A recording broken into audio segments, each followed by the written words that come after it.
Un grand merci.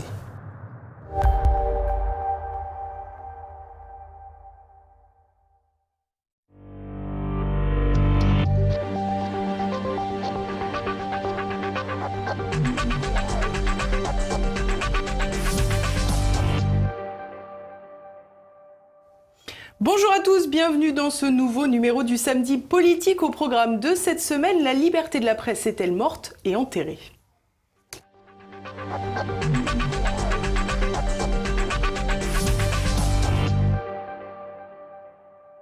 Et à mes côtés aujourd'hui, Didier Maisto. Bonjour monsieur, merci d'être avec nous. Merci à vous, bonjour. Alors vous êtes président de Sud Radio et régulièrement, Sud Radio fait l'objet de nombreuses critiques de vos confrères journalistes. Qu'est-ce qui vous vaut cette chasse aux sorcières ? Bon, écoutez, on est plébiscité par les auditeurs, par les Français en général, et puis effectivement les confrères qui vivent dans l'entre-soi du 16e arrondissement, puisque c'est là où tout se concentre, autour de Radio France. Voilà, autour de Radio France, n'aiment pas trop, je pense, notre liberté de ton, parce que on organise des débats. Moi, je suis pas capable d'organiser des débats entre des gens qui sont toujours d'accord. J'essaie, dans le respect de toutes les lois connues et dans le respect des identités de chacun et des opinions de chacun, d'organiser des débats dans le pluralisme. C'est pour moi ça le rôle des médias, de participer à la démocratie et de la faire vivre. Et c'est pas la peine de faire des oukases à n'en plus finir. Si vous faites des débats avec des gens qui sont toujours d'accord, ça sert à rien. Voilà. Donc c'est peut-être ça qu'on nous reproche, oui. Mais c'est pas grave. Alors vous dites que vous avez le sentiment que vous avez un grand soutien de la part des auditeurs. Comment vous le mesurez ? Parce que je crois que là aussi, vous avez quelques difficultés. Si vous voulez, effectivement, il y a un organisme de mesure de l'audience qui est possédé par nos concurrents, y compris le service public, qui s'appelle Médiamétrie. C'est une espèce de trust avec des barrières à l'entrée. Vous avez les différents médias qui sont dans le capital, l'union des annonceurs et les gens chargés de les commercialiser. Donc ces gens-là sont jugés partis avec une méthodologie qui est pour le moins sujette à caution. D'ailleurs, j'en parle pas, mais sur le fond, j'ai une bataille judiciaire importante, même si Médiamétrie nous a crédité d'une forte augmentation dans le premier trimestre. J'attends les chiffres en juillet, mais là, plus 62,2% d'augmentation, quand en général, les radios bougent de 0,1 à 0,2. Donc même Médiamétrie concède que ça fonctionne, et puis ça fonctionne aussi beaucoup sur les réseaux, puisqu'il n'est pas rare de faire des vidéos où on se retrouve avec 750 000 vues en direct. C'est des scores assez importants. Donc voilà, évidemment ça fonctionne, on le mesure comme ça, et puis on le voit aussi, on est régulièrement cité dans les revues de presse, on participe à tous les débats, des gens font de la stratégie sur nous, même quand on n'est pas là on parle de nous, donc si on n'existe pas, c'est qu'on intéresse quand même les gens, quoi. Voilà. Donc, c'est pas, tout ça, c'est la crête des vagues. Ça m'intéresse assez peu, en fait. Alors, on a vu pendant les Gilets jaunes une critique grandissante à l'égard des médias.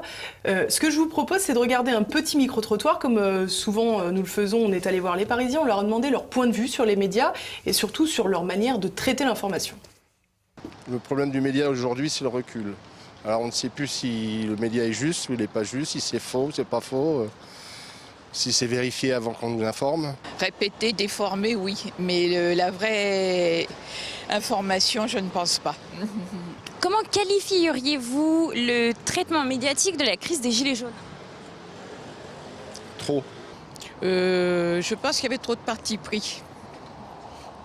Ils étaient contre, de toute façon. Ils n'étaient pas équitables dans leurs décisions, dans leurs commentaires. Ils ont plus affiché les Gilets jaunes que Macron, en fait. Donc, après, ce que j'ai vu dans d'autres médias, c'est que j'ai vu ce que Macron a pu dire dans les discours qu'il a fait et tout ça. Et après, j'ai vu que TF1, ils n'avaient pas vraiment tout dit, en fait. Donc, Est-ce que, selon vous, il y a des choses à améliorer dans les médias ?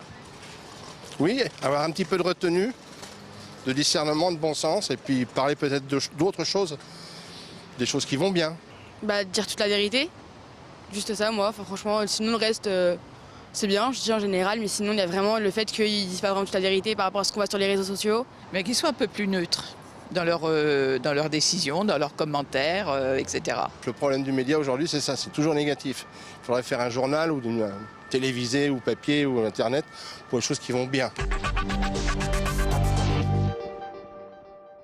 Alors, manque de neutralité, délitement de la confiance, alarmisme d'une certaine manière. Visiblement, la confiance des Français n'est pas au beau fixe. C'est normal, puisque effectivement, à l'occasion des Gilets jaunes, moi, je suis reparti sur le terrain, parce que je voyais beaucoup de Gilets jaunes à la radio, je les voyais s'exprimer d'une façon remarquable. C'est quelque chose qui vient de loin, une crise profonde que traverse notre... C'est même plus une crise, puisque à ce stade-là, c'est chronique. Des gens qui s'exprimaient remarquablement bien sur la fiscalité, sur la justice sociale, sur leurs revendications en termes de pouvoir d'achat, puisque depuis l'euro, le pouvoir d'achat a considérablement chuté. Et puis surtout les sujets de la société aussi, qui soient des sujets plus intellectuels, je dirais, quoique, sur la démocratie par exemple, la démocratie participative, alors qu'on voit bien que la démocratie représentative est à bout de souffle, et que vous avez des gens, comme on l'a vu lors des dernières européennes, qui avec 10% des inscrits se maintiennent et ne représentent pas les Français. Et souvent, quand vous voyez par exemple la bronca au Stade de France pour la finale de rugby du top 14, évidemment, 9 personnes sur 10 qui sont dans le stade n'ont pas voté pour la liste de M. Macron. Donc ça, c'est un problème démocratique. Alors ensuite, qu'est-ce que j'ai vu ces gens s'exprimer, et j'ai vu le traitement qui était fait, notamment par les chaînes d'information qui reprenaient l'antienne régulière, fasciste, raciste, homophobe, antisémite, factieux, séditieux, haineux, j'en passe et des meilleurs. La lèpre, etc. La lèpre. Encore aujourd'hui, le président de la République, il y a 2 jours, au New York Times, je crois, parle de bullshit. C'est élégant. Donc j'ai décidé, puisque ma formation initiale, c'est journaliste, de prendre mon téléphone portable et de faire des lives Facebook sur le terrain. Et ce que j'ai vu n'était pas du tout raccordé avec ce qu'on pouvait entendre dans les chaînes d'information, parce que dès le début, effectivement, les chaînes d'info, on en parlait beaucoup, et même les chaînes mainstream, pas que les chaînes d'information, on parlait beaucoup des Gilets jaunes. C'était l'amusement. Tout le samedi, on ne savait pas quoi faire, donc on mettait des images continues. Mais qu'est-ce qui s'est passé? Les chaînes d'info venaient le matin dire « il n'y a personne ». Évidemment, elles installaient le matériel, les manifs commençaient plutôt à midi, 1h, 13h, ils arrivent à 9h, dire il n'y a pas grand monde. Puis ils arrivent en fin de manif, et ils vous disent, regardez, il y a des casseurs. Mais tout ce qui s'est passé à l'intérieur des manifs, quand on a marché pendant 6 heures ou 7 heures sur des kilomètres, c'est jamais mis en avant. Donc j'ai pris mon téléphone portable, j'ai tout filmé, j'ai tout montré. La violence d'où elle venait surtout malheureusement de la police. J'ai pu le constater, ça se passe très bien avec les gendarmes, pratiquement aucun problème. Un petit peu moins bien avec les CRS. Évidemment, le problème, c'est les ordres, et pas du tout avec la BAC, qui est une police, la brigade anticriminalité, et la BRI, surtout la BAC, qui se comporte quand même un peu comme des voyous. On ne sait pas distinguer les uniformes, ils n'ont pas de matricule, ils agissent eux aussi sur ordre. Ils agissent sur ordre, et ce gouvernement, cet exécutif, a décidé de mater ce mouvement social inédit, qui dure depuis 7 mois aujourd'hui, à la fois par la violence verbale et par la violence physique. Il y a eu 25 personnes éborgnées, des mains arrachées, 800 blessés, 6000 personnes en garde à vue.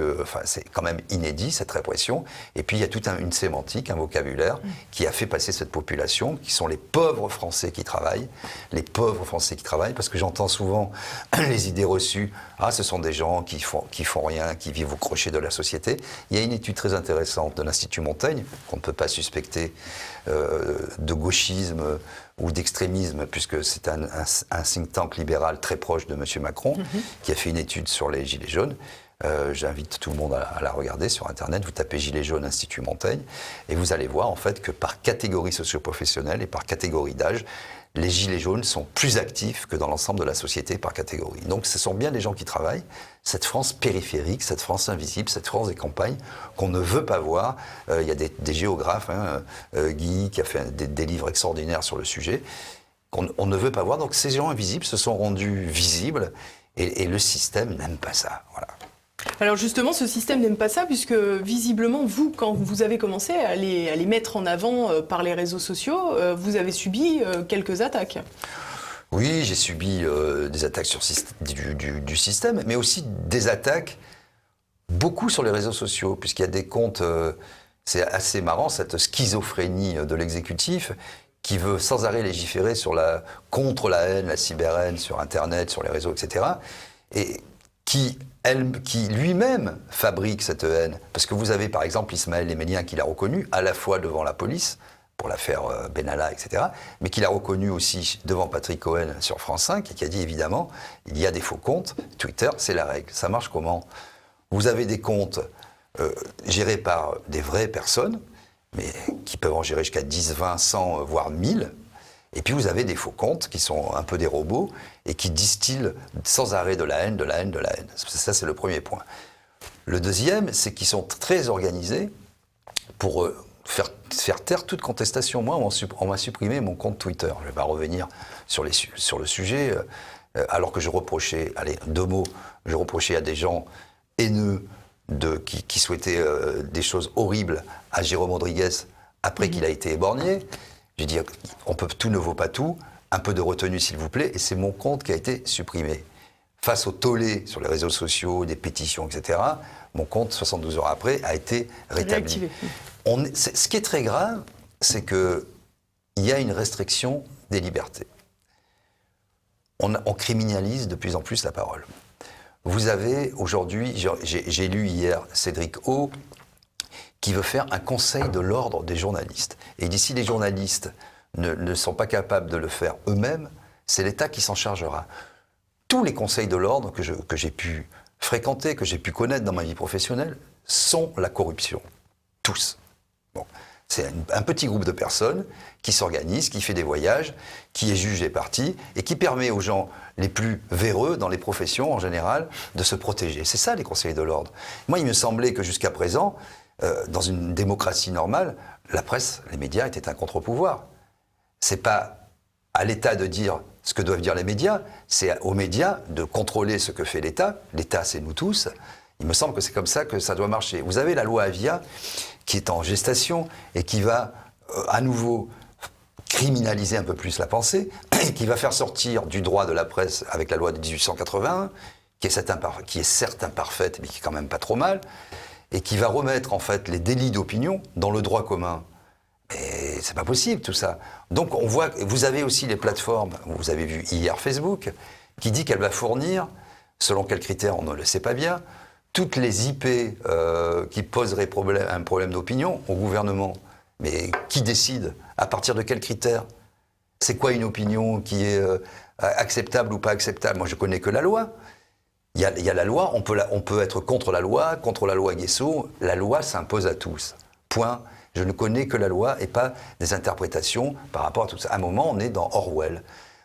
Mais est-ce que c'est pas aussi un problème, cette espèce d'anonymat généralisé sur les réseaux sociaux ? Vous expliquiez tout à l'heure qu'il y avait plein de faux comptes, par exemple, qui étaient parfois organisés par le pouvoir, par des partis, par des gens souhaitant faire de l'influence. On pourrait se dire aussi, finalement, chacun va prendre ses responsabilités et parler en son nom, et ça, c'est plutôt une bonne chose. Je suis tout à fait favorable à la levée de l'anonymat. J'ai toutes mes prises de position. Il y a ma photo, il y a mon nom. Sans compter que finalement, il est d'ailleurs très discutable. Voilà, non, mais il y a mon nom, il y a mon prénom, il y a ma fonction, et je trouve que c'est normal. Voilà. Donc ça, voilà, pour moi, la limite, elle est là. Quand on a des idées, qu'on les exprime clairement, on n'a pas besoin de se planquer derrière l'anonymat. Ça, c'est ma position, elle est nette, elle est claire, elle est précise. Après, d'avoir des espèces d'organismes de contrôle de la pensée, c'est quoi CZ ? On est dans Costa Gavras, on est dans Orwell, on est pleinement dans ça. Et ce qui m'étonne un petit peu, c'est quand même, je dirais, l'inertie à la fois du monde médiatique et à la fois de l'ensemble des Français qui peut-être ne se rendent pas compte aujourd'hui. Je ne dis pas qu'on est dans une dictature, mais enfin, la vie démocratique se réduit comme peau de chagrin. Si on en est à juger les opinions des uns et des autres en disant ça c'est le bien, ça c'est le mal, moi j'ai pas envie de vivre dans une société comme ça. Et je pense que des millions de Français non plus. Mais encore faut-il qu'ils s'en rendent compte. C'est ça, je pense, la vraie question. Et aujourd'hui, vous avez, j'ai parlé des bobos tout à l'heure, aujourd'hui, par exemple, vous parlez du climat, et personne ne nie le dérèglement climatique, évidemment, il y a des études là-dessus, mais on doit pouvoir en parler sereinement. Avant-hier, sur le plateau de Sud Radio, vous aviez Émeric Caron dans une émission. Donc le principe, c'est de donner la parole à tout le monde. Un auditeur appelle, il était visiblement, moi j'étais pas là à l'écoute à ce moment-là, mais visiblement climato-sceptique. Émeric Caron a pris ses clics et ses claques et est parti, il dit c'est pas possible, etc. Ben, moi je pense que si M. Caron ou d'autres ont un savoir à faire valoir, il faut le vulgariser, il faut l'échanger, il faut enrichir le débat. On ne peut pas comme ça décider d'oukase, criminaliser la parole, dire il y a le bien, le mal, criminaliser la pensée, dire vous pensez mal donc je ne parle pas avec vous. Ça c'est le début d'une dictature qui ne dit pas son nom, qui avance de moins en moins masquée, parce que ce que dit Cédrico c'est quand même grave, la loi Avia c'est quand même grave, et puis le fait que vous ayez le principal collaborateur, maintenant il fait des livres, donc il a quitté l'Élysée, du président de la République, qui dit lui-même que la règle sur les réseaux, c'est de faire des faux comptes, ou quand vous avez la porte-parole du gouvernement qui dit qu'elle est tout à fait capable de mentir pour protéger le président de la République, moi je trouve que dans notre démocratie, ça pose un sérieux problème. Alors, il y a une question qui se pose. On parle souvent de la solidarité journalistique. Et la semaine dernière, j'ai reçu Pierre-Yves Rougeron. Il parlait de vous, tout simplement, puisqu'il présentait son colloque du 25, qui a donc déjà eu lieu en votre présence. On va l'écouter. Ça fait des années qu'on sait que les libertés reculent en France. La liberté d'expression, la liberté de réunion, la liberté de penser. Mais il y a eu, le mot, que le mot ne soit pas mal interprété, mais il y a eu un saut qualitatif quand on en a été à couper des mains et à crever des yeux. L'extraordinaire répression, inconnue depuis les grèves de 47, 68 n'a jamais été réprimée de la sorte, jamais, a trahi la vérité du pouvoir. Aujourd'hui, il y a, dans toute l'Europe de l'Ouest, mais en France particulièrement, un effondrement des libertés publiques. Et si vous voulez, c'est une sorte de panoptique d'épuration à froid qui rend une société irrespirable. Il va en avoir du monde si on réhabilite le prix Jdanov pour du journaliste de l'année. Mais, non mais, si vous voulez, c'est extrêmement grave. Là encore, l'agence Chine Nouvelle se permettrait ça. Si vous voulez, on ferait du Parlement européen, du droit de l'homme, Là, non. On peut, en France, s'il est du mauvais côté, demander la tête d'un patron de presse et de ses journalistes. J'imagine que vous partagez ce constat, évidemment. Non seulement je le partage, mais je le vis au quotidien. C'est vrai que cette répression, elle est quand même inédite dans un pays comme la France. Et ce que je regrette, c'est qu'il n'y ait pas plus de voix qui s'élèvent, notamment chez les journalistes. Parce qu'aujourd'hui, si vous voulez, ils sont capables de quitter un plateau parce que vous avez un mot de trop ou de moins sur le climat. Mais le fait qu'il y ait 25 personnes éborgnées, des mains arrachées, des arrestations préventives, puisqu'après les gens sont relâchés, aucune charge n'est retenue contre eux. Il n'y a même pas un rappel à la loi dans la plupart des cas, des gardes à vue prolongées, des armes par destination. Vous avez un ustensile pour porter votre téléphone portable, ou un masque à gaz, parce qu'à un moment, vous en avez marre de respirer des vapeurs, des gaz lacrymogènes qui sont quand même assez terrifiants d'ailleurs, je dois dire, dans la composition. C'est quand même inédit. Et le comportement, effectivement, on parlait des ordres. Il y a un problème d'ordre, parce que les gens n'agissent pas comme ça. Mon compte Twitter a été supprimé, pourquoi ?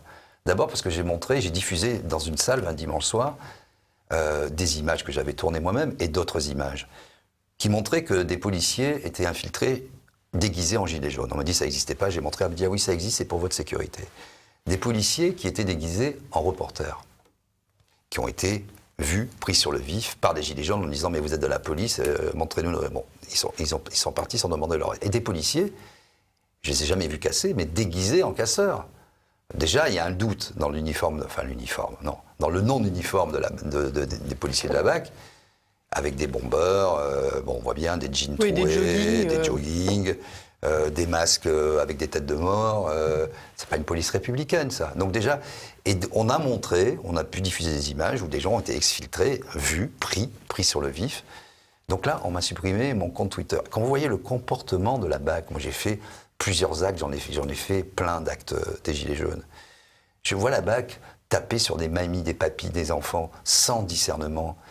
Quand vous voyez Jérôme Rodriguez, j'étais avec lui quand ça s'est passé à Bastille. Si on n'avait pas les images, On a tout montré image par image sur les divers angles. On l'avait dit au début, le premier rapport d'étape de l'IGPN, c'était de dire c'est une grenade de désencerclement lancée en cloche. Un bout de caoutchouc un peu plus malin que les autres est allé se loger dans l'œil de Jérôme Rodriguez. Mais c'est une honte. Heureusement qu'on avait nos images, d'où l'importance. C'est ça le vrai journalisme, de montrer de l'intérieur sans le juger, sans dire c'est immoral, c'est dégueulasse ou quoi. Montrer ce qui se passe. Et donc, c'est tout à fait inédit. Et vous avez, c'est ça que j'appelle les bobos qui font vraiment beaucoup de mal au pays, qui sont capables de se prosterner devant la jeune lycéenne qui fait la leçon à la planète entière pour sensibiliser les gens sur le climat, pourquoi pas, mais qui, dans leur propre pays, quand des gens qui demandent de la justice sociale, de la justice fiscale, qui demandent simplement d'être entendus, de vivre du fruit de leur travail, se font massacrer. Là, la plupart des journalistes se taisent, ça me fait quand même mal. Et puis quand vous avez l'IGPN, la nouvelle patronne qui a été nommée aussi par M. Macron, qui dit qu'il n'y a pas de violence policière, que ça n'existe pas, moi je veux rendre hommage notamment à la gendarmerie, qui a refusé, par exemple, d'appliquer des ordres iniques dans l'agression, parce que la force était disproportionnée, jugée-t-il à Nice, qui a fini par l'agression de Geneviève Leguet. Voilà des gens qui s'honorent. Et j'aimerais bien aujourd'hui, mais je ne suis pas le seul, je ne parle pas en mon nom, je crois qu'il y a des millions de Français comme ça, que la police redevienne républicaine et que quand vous avez à la tête M. Castaner, ça pose quand même un sérieux problème. On a beaucoup critiqué Gérard Collomb. Il a senti le vent. Il a senti le vent, il est parti au bon moment. Mais par contraste, c'est vrai qu'il y avait quand même un peu plus de hauteur de vue. On ne va pas faire de la politique fiction, mais je ne pense pas que M. Collomb aurait accepté que l'on traitât comme ça le peuple français. Alors, vous êtes à la tête de Sud Radio depuis plusieurs années maintenant. Est-ce que vous constatez un durcissement en tant que tel? Parce que là, on a parlé beaucoup de la crise des Gilets jaunes, de la répression policière. C'est difficile de le décorréler totalement à la liberté de la presse, finalement, qui s'amenuise au fur et à mesure. Mais précisément sur la liberté de la presse, est-ce que vous avez vu un durcissement depuis ces dernières années? Il y a un véritable durcissement. Je dirais finalement que l'accession au pouvoir d'Emmanuel Macron est le signe de ce temps, est tout à fait le symbole de cette restriction de liberté. Pourquoi? Parce que finalement, il a fait le vide dans les partis dits de gouvernement, la droite et la gauche, en fait ce sont les mêmes. Quand on regarde le Parti socialiste et les Républicains, qu'on m'explique par A plus B, à part des différences de sémantique et de vocabulaire, quelle est leur différence? Il n'y en a aucune de différence. Donc en arrivant au pouvoir, il a cabré les choses, il les a tendues, il a tendu les débats et il a désigné son adversaire, qui sont les populistes, les fascistes, les racistes, en gros le Rassemblement national. Donc vous avez cette tension déjà politique. Et puis vous avez des médias qui sont une sous-classe politique, qui sont littéralement aux ordres de cet exécutif. C'est pas nouveau, mais là c'est vraiment exponentiel, je dirais, ça a pris des proportions incroyables. Et donc qui relatent... C'est de la conviction selon vous ou de la crainte? C'est de la crainte, c'est la même engeance, ce sont des gens qui sont... Quand vous regardez en fait quels sont les actionnaires, ils dépendent de la commande de l'État. Donc souvent on entend le procès sur les milliardaires, etc. Moi ça ne me dérange pas, nous-mêmes, je veux dire, on est un groupe puissant, fiducial, Christian Latouche, mais Christian Latouche, il faut voir comment il a fait sa fortune. Et il est d'abord unique propriétaire et actionnaire de sa propre entreprise, on n'est pas coté en bourse, on n'est pas dans la finance internationale, que sais-je. Et donc dès lors que vous avez comme ça des entreprises du CAC 40 qui dépendent pour la téléphonie, pour les travaux publics, pour les armes, de la commande de l'État, qu'est-ce que vous voulez dire? Donc il y a cette première pression déjà. Et puis il y a une autocensure, un conformisme des journalistes qui sont toujours du côté où le vent tourne. C'est vraiment devenu une sous-classe politique problématique qui ne représente qu'elle-même. Et c'est ça le problème du pays. Après vous avez il faut jamais tout noircir, vous avez quand même des individualités qui se démarquent, des gens qui font leur boulot. Moi j'aime bien Mediapart, on peut en penser ce qu'on veut, mais ils font un boulot quand même d'enquête extraordinaire. Des gens que j'aime beaucoup comme Antoine Peillon, journaliste à la Croix, qui ont une conscience comme ça profonde du pays, Natacha Polony, qui sont dans le débat public et dans la limite de ce que peut accepter le mainstream. Mais aller au-delà, ben là, c'est fini. On vous brûle en place publique, on fait votre procès. Donc oui, ça s'est énormément durci dans les faits. Et il y a un côté aujourd'hui désinhibé, puisque vous avez imaginé qu'on vous ait proposé ces lois il y a juste 5 ans. Un conseil de l'ordre des journalistes, si les journalistes ne le font pas, c'est géré par l'État. La fin de la loi de 1881, ça veut dire ça, plus de respect des sources. Ça veut dire on va continuer encore. Non seulement on a le secret... Sources qui sont donc convoquées maintenant à la DGSI. Convoquées, intimidées à la DGSI, hein, avec de la lumière en plein visage, des armes posées et des interrogatoires quand même un peu bizarres. Donc voilà. Donc il y a ce côté désinhibé et il y a, d'une certaine manière, traduite dans la loi, toutes ces régressions, elles sont traduites par la loi. Et donc on me dit, attention, que vous soyez dans les réseaux sociaux, vous êtes haineux. Haineux, ça veut dire quoi, haineux? Évidemment, si les gens disent, je vais tous vous massacrer, de manière anonyme, en prenant telle ou telle catégorie de la population, il faut le faire taire, ça. Mais on a le droit dans un pays, dans le pays dit des droits de l'homme, de Voltaire, de Rousseau, de Montesquieu, avoir du débat d'idées. C'est sain dans une démocratie. Je ne connais pas une démocratie dans laquelle il n'y aurait pas un débat d'idées. Ça ne peut pas être la personne au pouvoir qui désigne son adversaire et qui balaye tout autour en disant « vous n'existez pas ». Et donc s'il n'y a pas cette prise de conscience, elle existe dans le pays. Mais peut-être que les Français ne se rendent pas compte à quel point on va, par ces lois qui n'ont l'air de rien, comme ça, toujours, sous couvert de bons sentiments, réduire encore la liberté d'expression qui est déjà bien mal en point. Alors vous êtes encore dans l'actu ces derniers jours grâce ou à cause de Charline Vanhoenacker, la fameuse prétendue humoriste qui travaille avec Guillaume Meurice. Elle a donné une interview dans Le Parisien dimanche. On va écouter ses propos. Je suis toujours hallucinée qu'on déroule le tapis rouge à l'extrême droite. En Wallonie, elle n'est jamais sur les plateaux. Et aux européennes, elle a fait moins de 5%. En France, Marine Le Pen est partout et a gagné le scrutin. Les médias sont responsables de la banalisation de ces idées. Surtout ceux comme Sud Radio, dont les théories d'Alain Soral sont le fonds de commerce.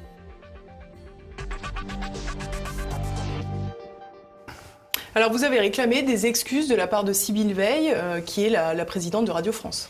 Et oui, c'est quand même la moindre des choses. D'abord, Madame Vanhoenacker, vous l'avez dit vous-même, c'est pas une humoriste très drôle. Elle a essayé de faire, c'est un petit jugement de valeur de ma part, mais bon, elle a fait 15 jours de télé, ça s'est arrêté, faute de succès. Bon. Avant elle, il y avait Sophia Aram, pareil, qui a aussi critiqué sur Radio, c'est pour ça que j'en parle. Visiblement, Madame Vanhoenacker ne connaît pas du tout la loi française. Elle est belge, donc elle crache toujours sur la France en parlant de la Wallonie ou de la Flandre, qu'elle y retourne. Si elle veut lutter contre l'extrême droite, il y a le Vlaams Belang qui fait 11 et quelques pourcents, qui a fait 11 et quelques pourcents aux dernières élections européennes, qu'elle fonde son parti politique. Charline, vive Charline, et puis qu'elle aille lutter contre l'extrême droite. Est-ce que nous, à Sud Radio ou dans les autres radios, on a déroulé le tapis rouge à l'extrême droite, permis aux idées de Marine Le Pen ou d'autres de prospérer? Le problème, c'est que c'est la loi. Dans les campagnes électorales, vous avez d'abord une première période d'équité. Et ensuite, quelques jours avant la campagne, vous avez le déroulement normal de la campagne, une période de stricte égalité des temps de parole. Le CSA nous classe toujours, sinon la meilleure, souvent la meilleure, parmi les meilleures radios pour le respect du temps de parole et du pluralisme. Et moi, j'ai souhaité qu'on invite aussi les plus petits partis à s'exprimer, même s'ils n'avaient pas beaucoup de temps. Donc je les ai fait parler avant, parce qu'ils portaient des choses intéressantes dans la société. Et moi, je pense qu'il faudrait que tous les partis aient le même temps de parole, parce qu'au moins, les gens pourraient trancher. Et non pas sur... quand vous avez 3 minutes de temps de parole, qu'est-ce que vous pouvez dire quand vous avez en face de vous des partis qui ont 1 heure ou 2 heures de temps de parole? Bon, ça c'est le premier point. Depuis que j'ai repris la radio, vous y faisiez allusion tout à l'heure, ça fait 6 ans. Nous n'avons jamais eu la moindre mise en demeure de la part du Conseil supérieur de l'audiovisuel. Je pense qu'aujourd'hui, on est la seule radio à pouvoir s'en targuer. Je ne porte pas ça en avant comme une victoire exceptionnelle, mais puisque je suis attaqué sur les faits, voilà ce que j'ai à dire. Mais est-ce que finalement... Et qu'elle dise enfin, excusez-moi, sur qu'on ait le fonds de commerce d'Alain Soral, c'est proprement scandaleux. Elle fait évidemment référence à l'affaire Chouard, qui n'en est pas une, d'un commun accord Bon, on ne va pas revenir sur l'affaire, on a décidé d'arrêter. C'était même pas sur notre antenne, donc elle a dû se réveiller un matin en disant « Ah tiens, il s'est passé ça, c'est une tendance Twitter, donc je vais ramener ma science là-dessus. » Enfin, c'est n'importe quoi. J'ai demandé des excuses, effectivement, parce qu'à travers cette infamie, cette ignominie, ce sont des millions de Français qui sont insultés, qui sont salis, les vivants et les morts, parce qu'on ne va pas faire part ici de nos expériences personnelles, mais dans nos intervenants et moi-même, dans ma famille, nous avons des gens qui ont été fusillés pour faits de résistance, donc je ne l'accepte pas. Les excuses ne sont pas venues, elles ne viendront pas. On me dit souvent, on m'a dit hier, mais pourquoi vous demandez des excuses à la direction? Parce que la direction, notamment Laurence Bloch, sur les réseaux sociaux, sur Twitter, a retweeté cet article, elle en était très fière. Donc, à un moment, tout ne vaut pas tout. Donc, Mais alors justement, c'est la question. Est-ce qu'on peut être pour la liberté d'expression et réclamer des excuses après des propos de Charline Vanhoenacker qui, objectivement, ont la portée de Charline Vanhoenacker? Il ne faut pas tout mélanger dans la vie. Il y a effectivement le monde d'Antigone et celui de Créon. Il y a des lois naturelles auxquelles on ne touche pas. On ne touche pas à l'intégrité morale et physique des gens. On ne touche pas à une certaine mémoire et on ne réécrit pas l'histoire pour faire le buzz. Voilà ce que j'ai à dire. Donc après, la liberté d'expression commence où se termine l'imbécilité, je dirais. Donc à un moment, il y a quelque chose dans le débat public qui doit être communément admis, qui doit être fait de respect, d'intelligence, ça c'est plus compliqué, mais au moins de respect. Les journalistes ne sont ni des moralistes ni des procureurs. Et on ne peut pas comme ça, sous prétexte d'humour fallacieux d'ailleurs, insulter des millions de gens en disant qu'ils sont des révisionnistes ou des négationnistes. C'est extrêmement grave. Beaucoup sur les réseaux sociaux m'ont poussé à faire un procès en diffamation. Je ne le ferai pas parce que justement, je suis attaché à la liberté d'expression. Mais de toute façon, maintenant, le débat était public. Je l'ai porté moi-même de façon, je pense, responsable. Et j'ai voulu le mettre sur le devant de la scène pour que ça s'arrête. Et donc voilà, je pense que maintenant, l'affaire pour moi est classée. Je n'aurai pas d'excuses. Mais chaque fois que l'essentiel sera en jeu, je me permettrai d'intervenir pour siffler la fin de la récréation. Parce que tout ne vaut pas tout, je suis désolé. Voilà. C'est tout ce que j'ai à dire. Est-ce que finalement, dans ce qu'on comprend de Charline Vanhoenacker, est-ce que finalement elle ne reproche pas à Sud Radio vos positions trop marquées, trop affichées sur les réseaux sociaux? Vous disiez tout à l'heure ici même que le PS et les Républicains, finalement, c'était blanc-bonnet et bonnet blanc. C'est un peu la rhétorique de Marine Le Pen. Est-ce que finalement, c'est pas vous qui semez le trouble quelque part parce que vous êtes à la tête de Sud Radio? Bon, je sais pas, à un moment, s'il faut faire des médias et se taire, bah écoutez, ça sera une nouvelle forme médiatique. Finalement, c'est ça aujourd'hui qu'on nous propose. Il faut débattre entre des gens qui sont d'accord. Bah, s'il faut débattre entre M. Hamon et M. Glucksmann, eh ben, écoutez, faisons une loi en disant ben, voilà ce qui est acceptable. La vie démocratique française commence à La République En Marche et se termine au Foulard Rouge. Et puis tout ce qu'il y a autour, c'est de l'infamie. Ben, pourquoi pas? Qu'est-ce que vous voulez que je réponde de plus à ça? Nous, on a toujours été dans le respect, je vous dis dans le pluralisme. Il y a des gens très divers à l'antenne, y compris d'ailleurs dans les chroniqueurs, dans les intervieweurs. Vous avez, Natacha Polony, Laurent Mauduit, Christophe Bordet, Cécile de Bénibus, Valérie Expert, André Berkoff, Patrick Roger, Thierry Guerrier, Virginie Martin, Arlette Chabot. Et puis dans les débats, vous avez les plus grands scientifiques, les plus grands intellectuels, des politiques, des écrivains. Enfin, je ne sais pas quelle meilleure preuve de pluralisme et de démocratie je pourrais donner. Après, moi, j'ai un engagement citoyen. On a quand même bien le droit dans notre pays de dire que, vous l'avez bien vu de toute façon, que vous voyez le groupe agir. Mais c'est pas simplement, je dis pas ça méchamment. Vous avez avec M. Riester tout ce clan-là qui était soi-disant de droite, les Républicains, etc. Ils sont allés tout de suite faire un pont avec La République En Marche et M. Macron. Et c'est leur droit. Personne ne dit que c'est pas leur droit. Vous avez 80% des troupes de La République En Marche qui sont en fait l'ancienne structure du Parti Socialiste. Tout le monde le sait. Donc vous avez plutôt un parti qui est par sa tête un petit peu libéral, libéral-libertaire, on va dire, ou social-libéral, mettons socio-démocrate, je ne sais pas, les étiquettes, tout ça, ça ne veut plus rien dire. Et puis vous avez quand même l'essentiel de l'appareil qui est socialiste. Et quand vous avez aujourd'hui M. Jacob ou le président du Sénat, Gérard Larcher, ou Valérie Pécresse, qui disent qu'il faut reconstruire les valeurs de la République, enfin de la République en marche, oui, je fais des républicains. En gros, c'est du centrisme. C'est comme ça que c'est revendiqué. Donc c'est faire du Macron sans Macron. Est-ce que c'est condamnable de dire ça ou est-ce que c'est le réel quand on dit ça? Évidemment que c'est le réel. Vous avez après des partis plus contestataires, la France Insoumise, vous avez ensuite le Rassemblement National, et puis vous avez des partis qui sont résolument contre la Commission européenne, contre cette construction, voilà, François Asselineau, Florian Philippot, Nicolas Dupont-Aignan, voilà. Est-ce que c'est factuel de dire ça? Est-ce que c'est agressif? Est-ce qu'on va être voué aux gémonies et prendre l'escalier pour aller justement se jeter dans la falaise parce qu'on dit ça? Ou est-ce que c'est communément admis? C'est ça qui est aujourd'hui, moi qui me trouble un petit peu. Quand vous dites ça, vous dites « Ah ben pour toi c'est tous pourris ». Non, c'est pas tous pourris, c'est juste factuel. Les partis politiques ne représentent plus grand-chose.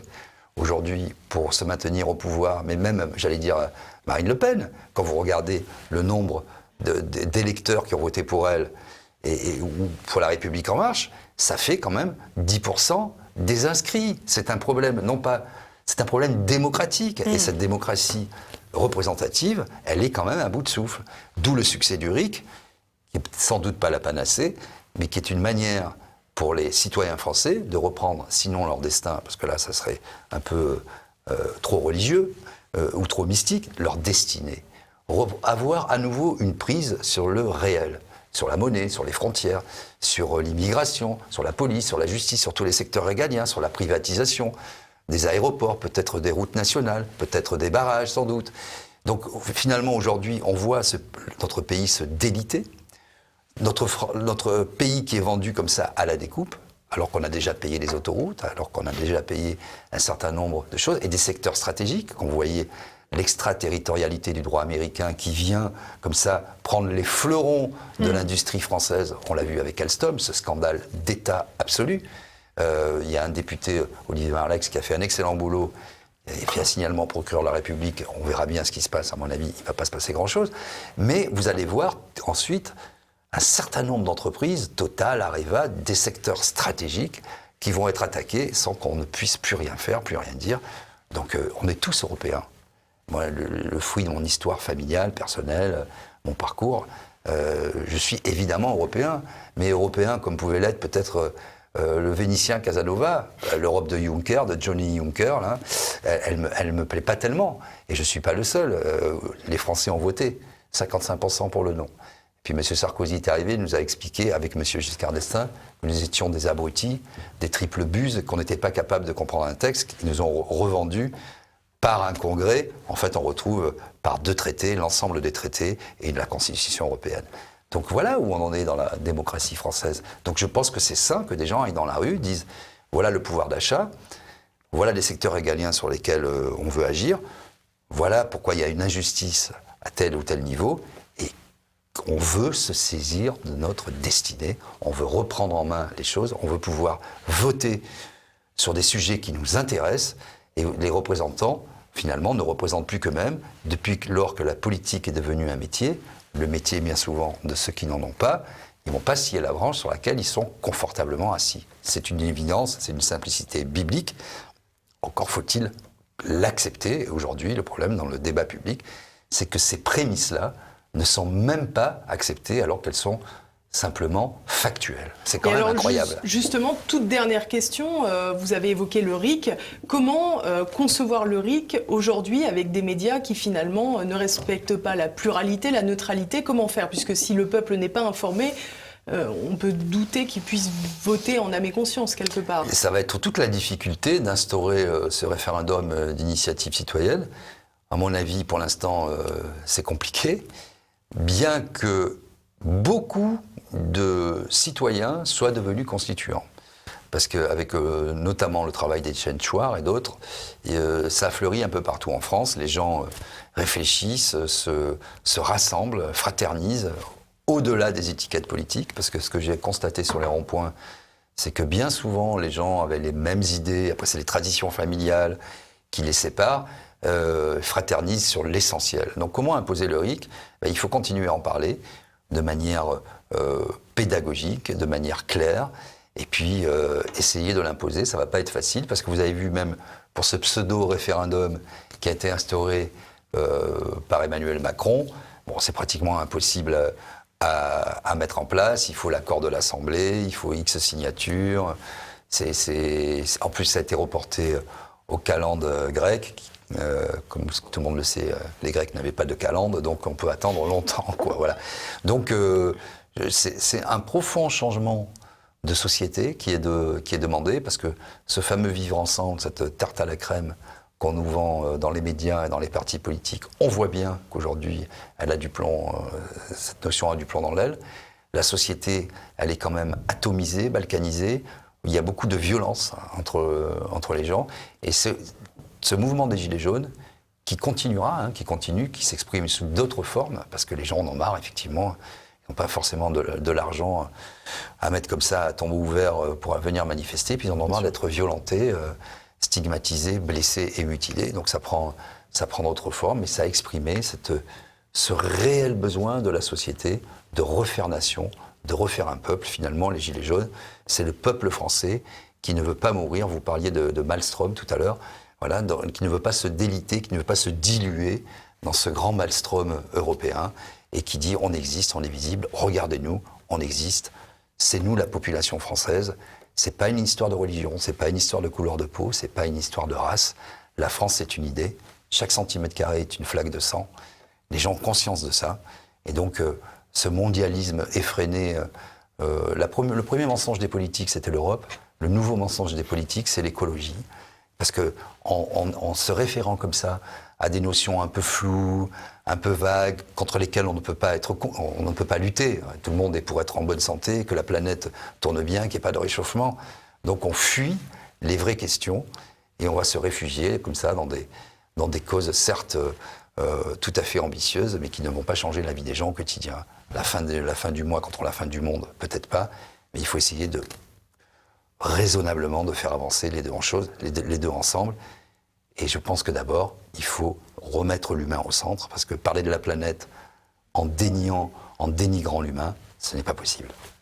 Merci beaucoup Didier Maisto, on est arrivé à la fin de cette émission. Merci à tous de nous avoir suivis. N'oubliez pas, comme chaque semaine, je vous le répète à chaque fois, mais au cas où ça va rentrer, de liker, commenter et partager cette émission. En attendant la prochaine, à bientôt.